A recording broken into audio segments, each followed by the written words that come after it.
Welcome to episode 1 of my PC budget build series. These videos will include all PC specs, where they were bought, how much it cost to make, and of course gaming benchmarks. If possible, the video will be edited with the PC that was made, but without further ado, let's go ahead and get into the specs. So I knew I wanted to get something affordable and something I knew performed well, so I caught me a Ryzen 5 3600 on eBay on an auction. But wait. When I went to put in the CPU and the motherboard, it actually had bent pins and wouldn't go in. And as I tried to fix it, it snapped a couple pins, so yeah.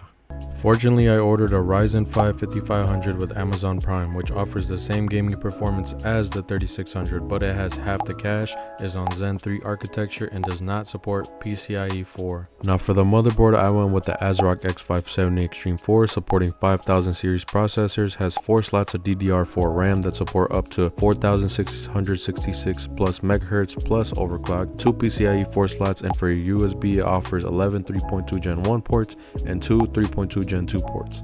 Now here are all the features for the motherboard on the website, so if you want to get yourself one, I'd suggest looking for a cheap price one on eBay or Facebook Marketplace.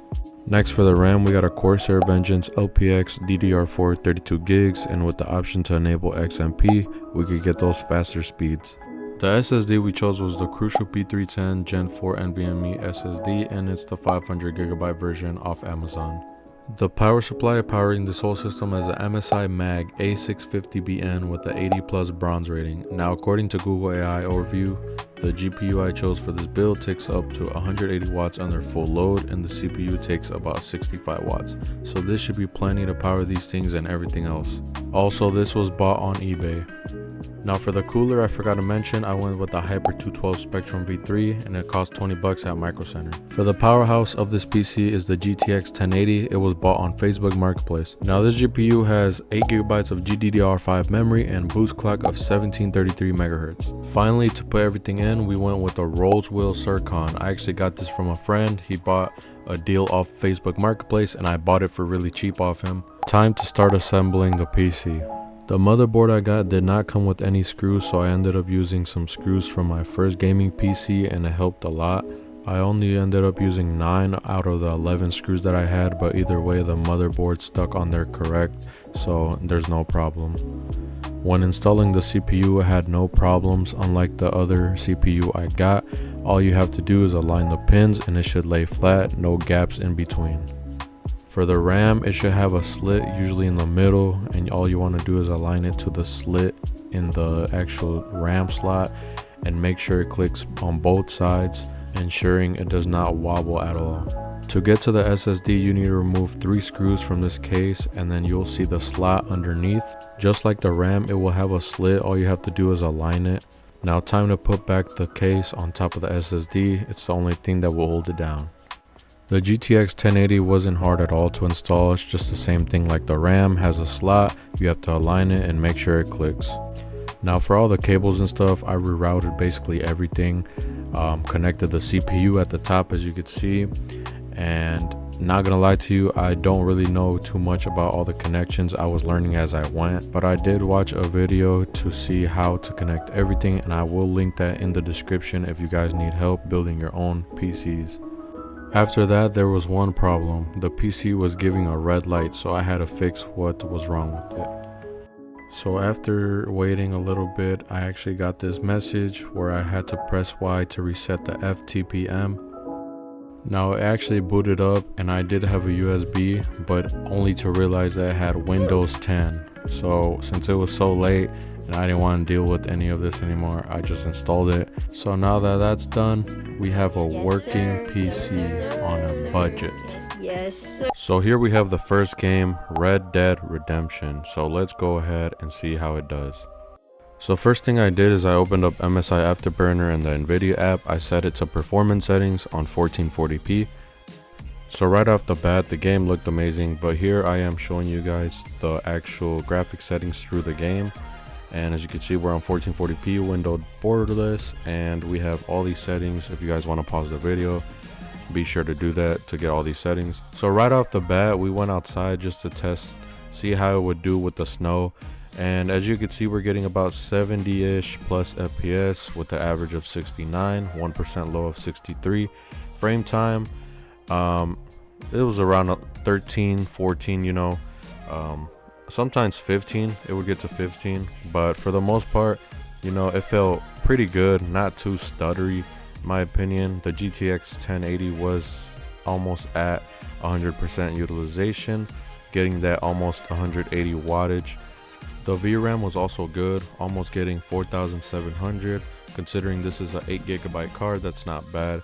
And for our CPU, it was doing well, not taking too much wattage, and our RAM was also at 12,000.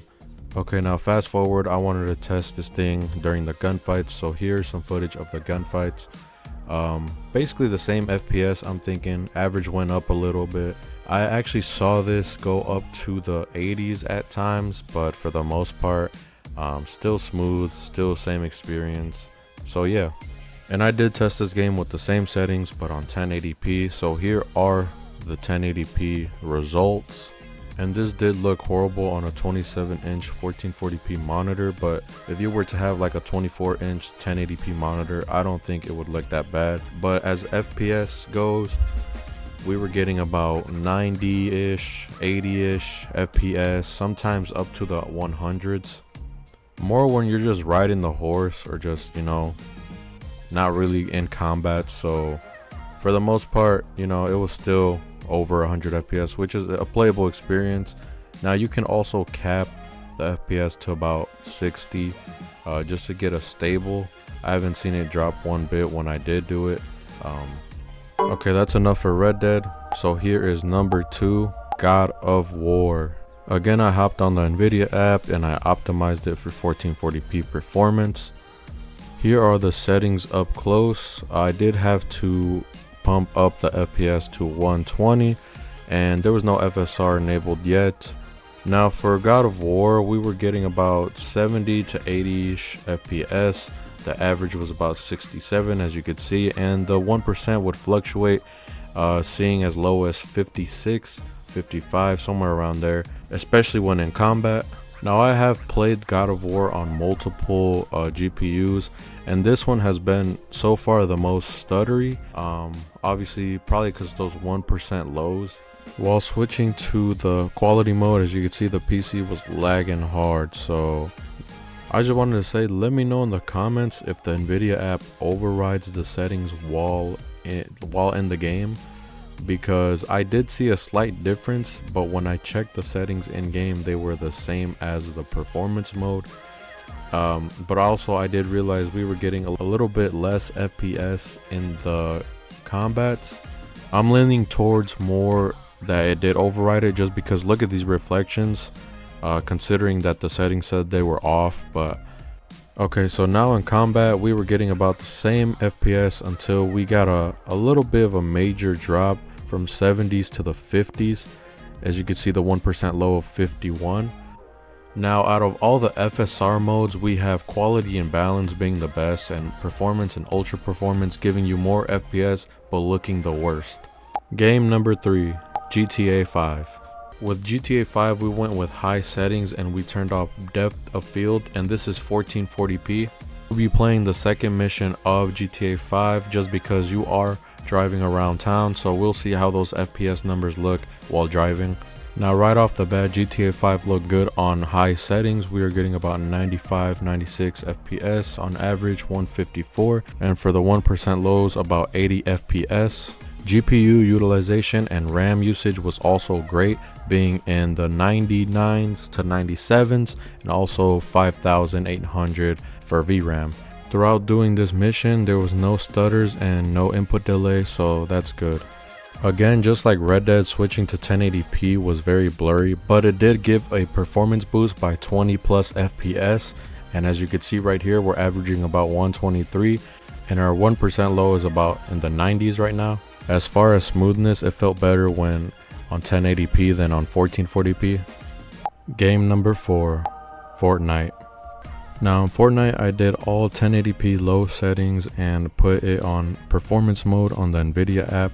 As you can see, the FPS really fluctuates from 200 plus FPS to about 160 sometimes, or even the lowest I've seen about 130ish. Now Fortnite is more CPU bound, so a better processor would really benefit you if you were to get this Ryzen 5 5500.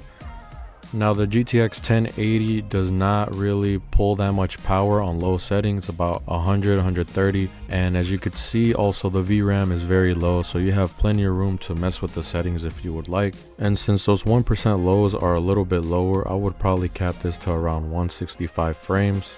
Unfortunately, I did not win this game because I was just getting spammed by rockets, and these guys were just sitting in a box until one finally jumped behind me and just pumped me and deagled me. So now on to the next game. Game number 5, the finals. First things first, we optimize this game to performance, and here are the settings to the app and also through the game right here.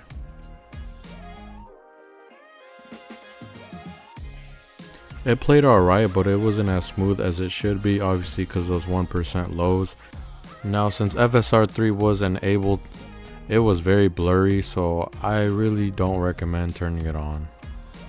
So for the second half of the game, I did end up turning off FSR to see how it would look at native 1440p. Now for native 1440p, it got a little bit less FPS, but it looked way better than FSR when it was on. Still was able to have an enjoyable experience, so there's no complaints there. Now I forgot to mention the wattage for FSR on and native 1440p. So about 4 gigabytes of VRAM was being used, and wattage I saw it was about 150 for FSR on, and native it was about 170. In my opinion, I recommend playing on 1080p low settings. I think it gave the best performance out of all the things I tested.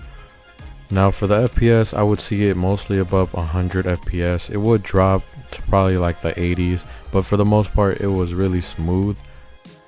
And here we have FSR 3 turned on to upscale to 1080p from 960 by 540p. Now the gameplay just shows it all. Just look at the fuzziness, the blurriness. It feels like I'm playing on a Game Boy, so I do not recommend this at all. Game number 6, Assassin's Creed Origins. I optimized the game in balanced mode, so here are the settings that it gave me. I was actually surprised by how good the game looked, especially by a graphics card that was released in 2016. The FPS fluctuated from being in the 50s to also in the 90s. Now the FPS was really good here in the combat. The 1% lows weren't that low, so it felt very smooth. Not smooth like a 9070, but it still felt pretty playable. I didn't get my original save file, so I beat the first mission and I was just free roaming, and the game looks good, the water and everything. As you can see, some things are still struggling to load. The only thing I noticed is the grass was a little bit blurry, but other than that, it felt smooth and those 1% lows weren't that bad. The GPU usage was at 97. As you could see, the temps did go all the way up to 80. And the VRAM was at 4 gigabytes, so I did want to test to see how it does in the desert. Usually when I tried it on the 5070 or 9070, I got a lot more FPS, and we got almost basically over 100, sometimes going down to 90 again. Here's the 1080p benchmarks, basically the same thing on balanced. Now it was getting a little bit less utilization, and the VRAM went to 3 gigabytes. The image quality obviously got watered down, and the FPS, you only gained just a couple more. Again, FPS difference is minimal once you go back to the town, and here's just me assassinating this guy just to get a little bit more combat out of him. Now let's talk the price of the build, because these benchmarks were not bad at all. Now I will say the actual price I got it and the common or new price on the internet. The case, I got it for 20 bucks, and the price from the website is $64.99. The CPU was $81.59 off Amazon, and the cooler was $19.99 at Micro Center. Off sale on Amazon, it's $159, and the cooler is $19.99 at Micro Center. The motherboard was $122.86 off an eBay auction.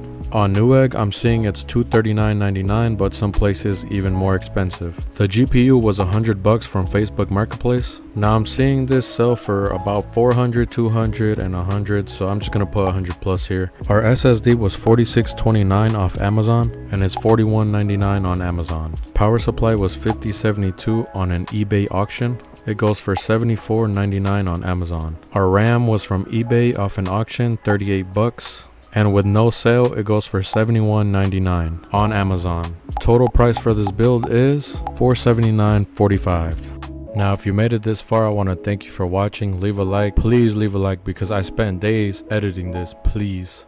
And subscribe, please.